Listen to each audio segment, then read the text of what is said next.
High, যারা আমার মতন হেনা করতে পছন্দ করো তাদের জন্য এই ভিডিওটা পারফেক্ট ভিডিও। এই দুটো হেনা আমার তো দারুণ লাগে। অনেক দিন আগের থেকেই আমি এই দুটো হেনা ইউজ করছিলাম।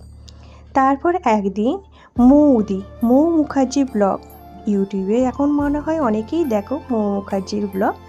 ওই দিদিকে আমি কোশ্চেন করেছিলাম যে দিদি এমন কোনো হেনা বলো যেটা একটা ব্রাউনি শেড দেবে আর ন্যাচারাল কালারও থাকবে। তো দিদি আমাকে এই দুটো হেনাই বলেছিল। তো দিদির কথা শুনে আমি তো দুটো হেনাই অর্ডার করে দিয়েছি। পার্সোনালি দিদিকে আমার খুবই ভালো লাগে। দিদি কিন্তু নিজের কমেন্টে যারাই কমেন্ট করে তাদের সবারই প্রশ্নের উত্তর দেয়। তো দিদির কথা মতন আমি এই দুটো হেনা তো নিয়ে নিয়েছি, আর আমি এর আগেও ইউজ করেছি। আমার এই দুটো হেনাই খুব ভালো লেগেছে। তোমাদের এই দুটো হেনার মধ্যে কোনটা সবথেকে বেশি ভালো লাগে কমেন্ট সেকশনে জানি।